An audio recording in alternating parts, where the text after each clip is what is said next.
जागा भाड्याने देणे आहे। जत शहरातील छत्रपती संभाजीराजे चौकातील भव्य हॉल व हॉटेलसाठी जागा भाड्याने देणे आहे। हॉटेलसाठी सर्व साहित्य उपलब्ध। समोरच डॉक्टर शरद पवार यांचे नवीन हॉस्पिटल, बाजूलाच LIC कार्यालय, SBI bank, bank of Baroda सारखी बँका व पतसंस्था आहेत। संपर्क साधा।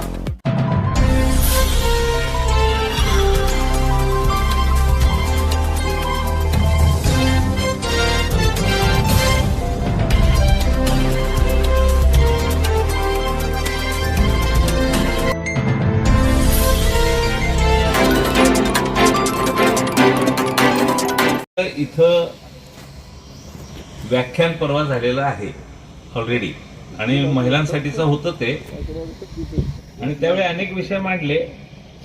अशा मोठ्या महामानवांना एका कुठल्यातरी जातीमध्ये चौकटीमध्ये बंद करणं आता आपण सर्वांनी बंद केलं पाहिजे, कारण बाबासाहेब आंबेडकर हे कोणा एकाचे नसून ते सर्व विश्वाचे आहेत आणि प्रत्येक घटकाला, प्रत्येक समाजाला त्यांच्याबद्दल एक आदराचं स्थान आहे। ज्यांनी घटना लिहिली आणि त्याच्यामुळं प्रत्येक समाज हा उन्नत झाला, सामान्य माणसाला संधी मिळाली, महिलांना प्रचंड पद्धतीनं संधी मिळाली। 33% आरक्षण आता विधानसभा आणि लोकसभेत होत आहे। हे अत्यंत महत्वाचा निर्णय हा बाबासाहेबांचाच होता आणि एवढं प्रचंड त्यावेळी इतकं काम बाबासाहेबांनी करून ठेवलेलं आहे। त्यांच्या घटनेप्रमाणे आपण चालत राहिलो तरी भारत महासत्ता व्हायला काहीच अडचण नाही, अशा पद्धतीची ही रचना आहे।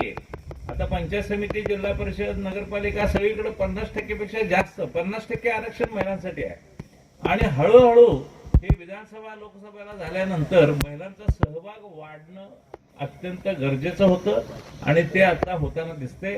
याचं मूळ हे बाबासाहेबांनी आपल्या घटनेमध्ये दिलेलं आहे। समान हक्क, समान नागरिकता, समान लोकशाही, अशा एका माणसाला एक मतदानाचा अधिकार, अशा पद्धतीचे जे मोठे निर्णय त्यावेळी घेण्यात आले, त्याच्यामुळं आपण भारतीय अभिमानानं सांगू शकतो की हे विश्वरत्न आहेत, भारतरत्न आहेत आणि यांचा प्रत्येक घटकाला, प्रत्येक माणसाच्या पर्यंत कुठेतरी त्याचा फायदा झालेला आहे।